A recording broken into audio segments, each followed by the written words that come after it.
Welcome back to A Closer Look. If you're just joining us, I have a new guest, and my guest today, right now, is my friend Sharon Smith, and she is a volunteer with Sewing for Souls.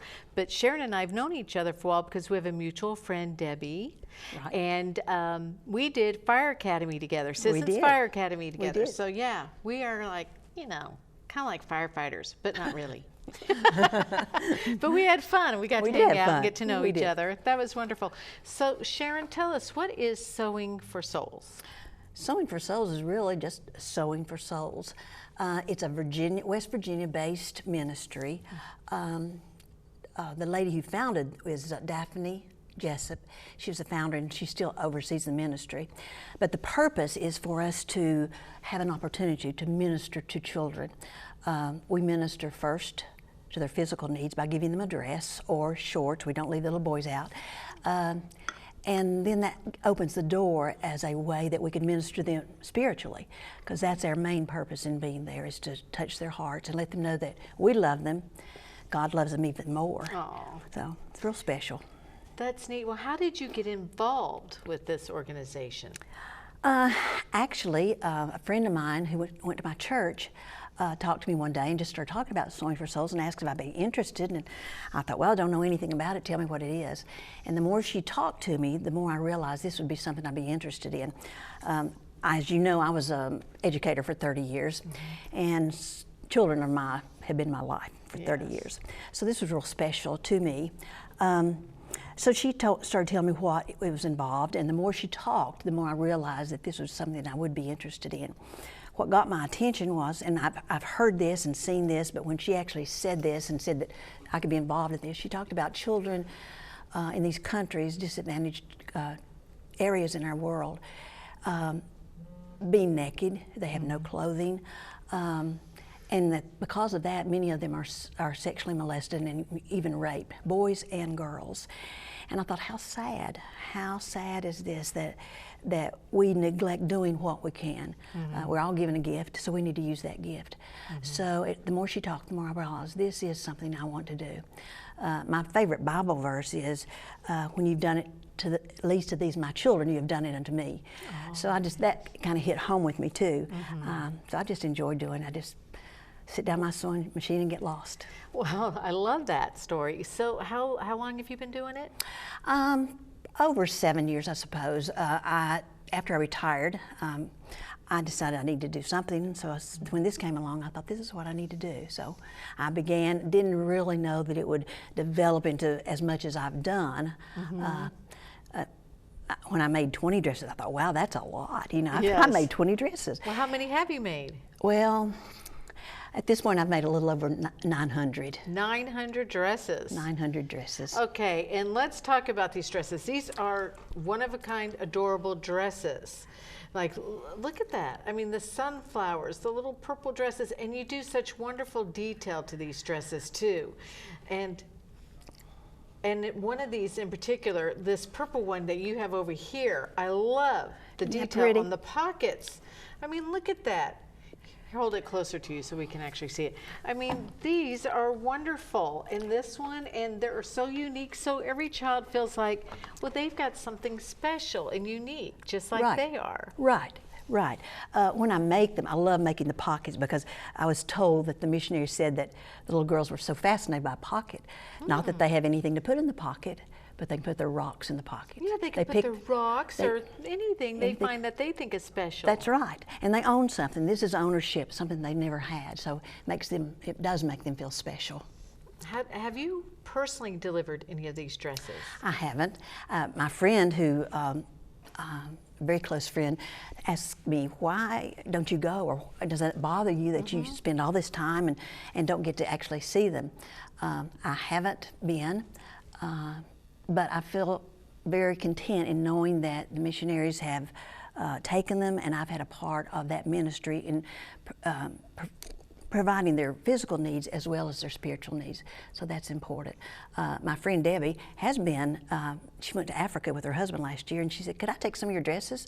I said, sure. So she took them, and she was heartbroken that she didn't have one for every child that she saw in the school there.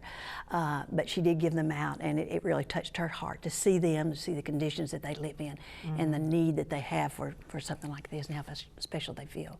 Now, what countries do these usually go to? Is there a different country all the time, or is there a couple in particular? No, there's actually 29 countries. These dresses have gone to 29 different countries. It's amazing, isn't it? That is amazing. Guatemala, Nicaragua, all over Africa.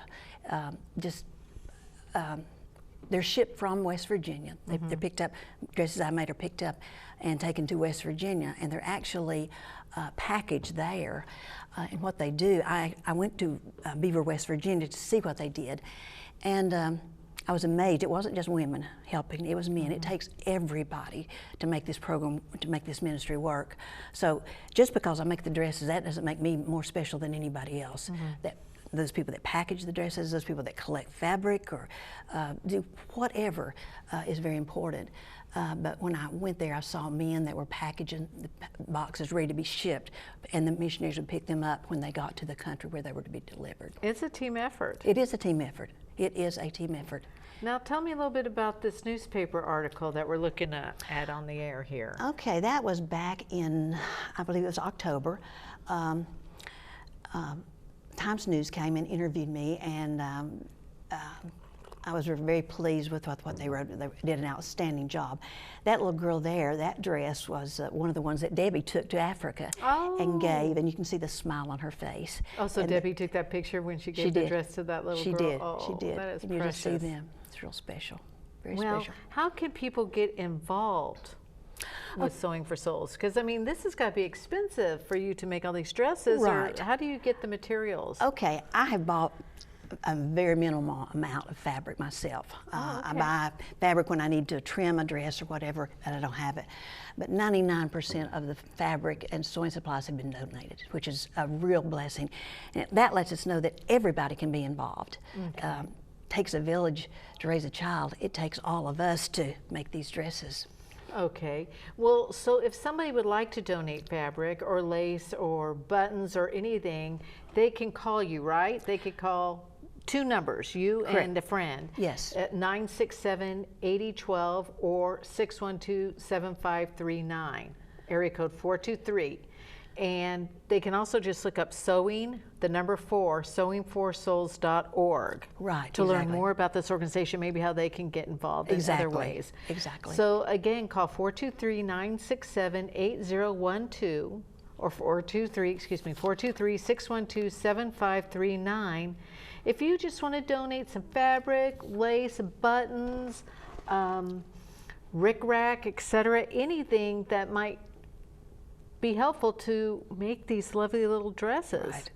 So Exactly. that would be awesome. Or sewing, the number 4, sewingforsouls.org. Right. That would be wonderful. Is there other ways people can get involved? If there's people that would like to sew, if they will give me a call one of these numbers, I can put them in touch with how to actually get involved with the sewing part. A lot of people have contacted me, like when a family member dies and they've had fabric.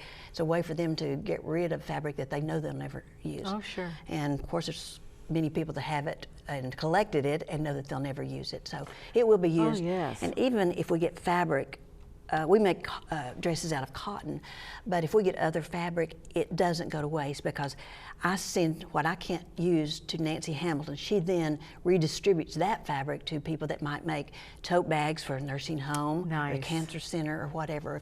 If people donate yarn or whatever, we know where it can go. So that makes a difference. Nancy and I laugh, we say this material, or sewing supplies or whatever, has a lot of miles on it, but by the time it gets to where it needs to be. I love that. It's all got a story. Yeah, exactly. So, and even if somebody would like to just purchase a bolt of fabric because they want to do something nice, they can give you a call. Exactly. And you can pick it up. Garage sales. You know, people oftentimes have little canisters that their mother saved 1 million buttons from. That's exactly You know, right. things like That's that. Right. That's right. This Sewing for Souls could not operate without people donating. It's donations that's made this possible. And that just, it makes it real special to know that you can be a part. Everybody can be a part of this. And I love those pictures that one Debbie took of the little girl wearing that dress with that big smile on her That's face. something. Because she was wearing, you could see, just, you know, maybe a little t-shirt or something underneath. I don't know, but just wearing this, just put it on right away, obviously. Right. She put it on right away, and she just looks so happy, and that color just pops on her. It's Right. so That's beautiful. sweet.